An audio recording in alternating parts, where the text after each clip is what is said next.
Assalamualaikum warahmatullahi wabarakatuh. Alhamdulillah, Alhamdulillah,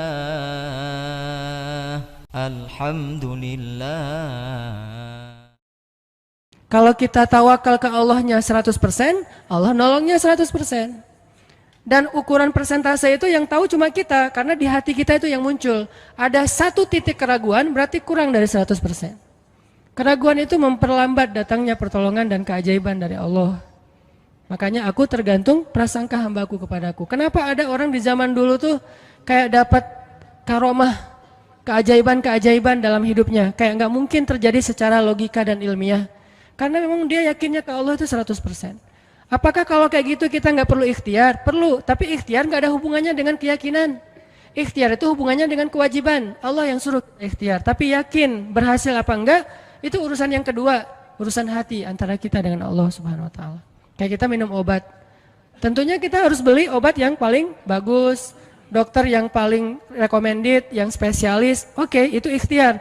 Tapi kalau sampai hati kita terlibat dengan ikhtiar itu, meyakini bahwa kalau ini pasti sembuh, kalau ini kayaknya nggak ada harapan, soalnya dokter juga nggak ahli, berarti hati kita sudah terpaut dengan makhluk dan berarti sudah berkurang yakinnya kepada Allah. Saat itu kita tidak akan melihat keajaiban. Yang terjadi dalam hidup kita saat itu apa? Hal-hal yang ilmiah. Kenapa kita hanya ngalamin hal-hal yang ilmiah? Karena kita yakinnya kepada hal yang ilmiah.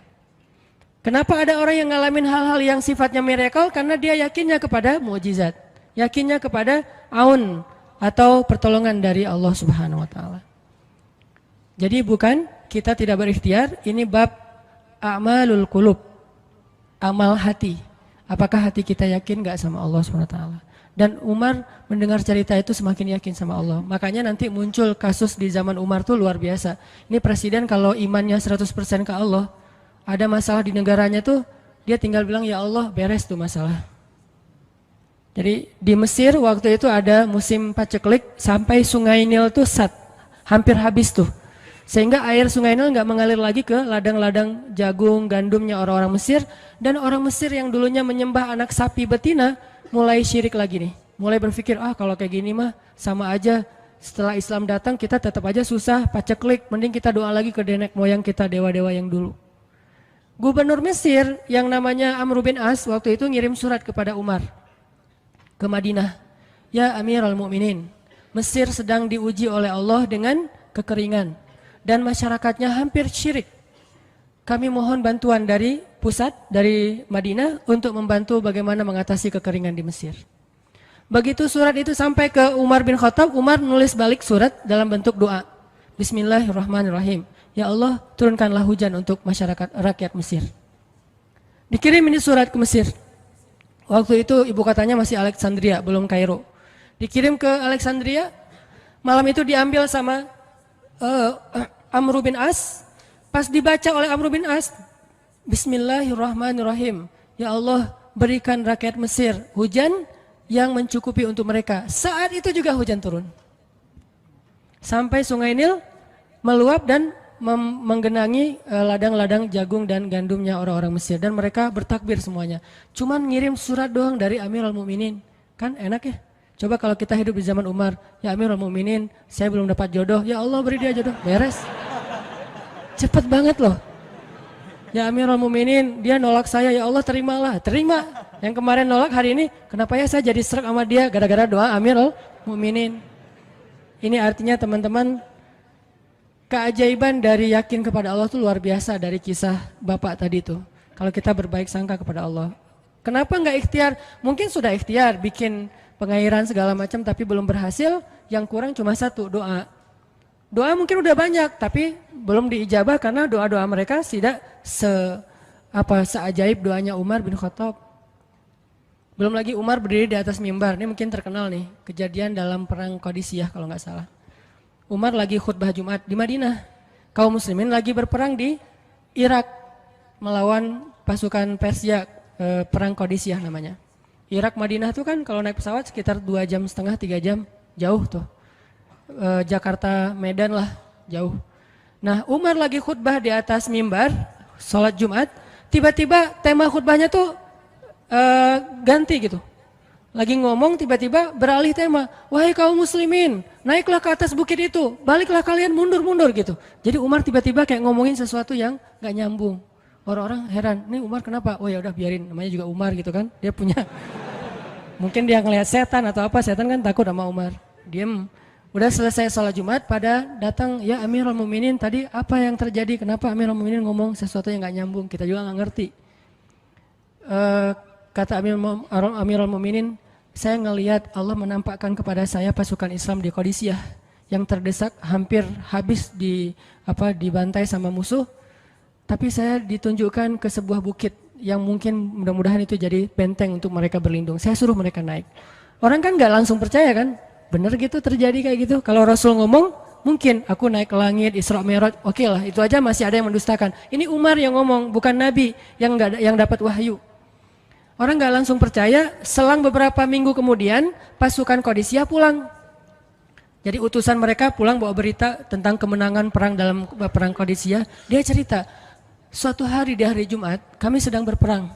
Kami terdesak, hampir habis dibantai sama musuh. Udah nggak ada jalan untuk berlindung. Tiba-tiba kami mendengar suara Umar.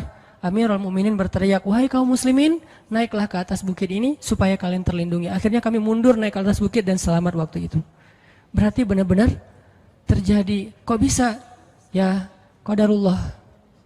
Ini keajaiban iman mereka. Apakah kita bisa mendapatkan pengalaman-pengalaman kayak gini? Bisa, kalau keimanan kita dengan level yang sama. Kalau nggak selevel yang sama pun minimal kita nusaddid. Kalau kita tidak bisa sama persis, minimal kita berusaha untuk nuqarib. Berusaha untuk pengalaman kita nanti walaupun nggak sama persis mirip-mirip dengan pengalaman mereka. Lagi-lagi bukan berarti tidak berikhtiar. Ini keajaiban-keajaiban yang terjadi. Dan saya juga baru ngalamin kemarin pas saya di seminggu, nggak kurang dari seminggu yang lalu, saya baru pulang dari laut di Batu Karas. Di sini ada teman saya, Agi, mana Agi? Nah ini Agi ya. Ini by the way model model iklan. Ada deh pokoknya iklan jodoh maksudnya. Agi ini anak Batu Karas. Agi boleh diceritain? Agi ini anak Batu Karas. Batu Karas itu Jawa Barat, daerah Pangandaran. Dari Bandung kurang lebih 6 jam perjalanan. Kalau lagi ada ombak saya suka ke sana nonton orang main surfing. Nggak main sih, main dikit-dikit tapi nggak jago. Nonton orang main surfing. Ketemu Agi. Agi nggak tahu tuh ya. 2 hari sebelum saya datang ke Batu Karas dia sakit kayak demam gitu. Mungkin habis diputusin kali ya.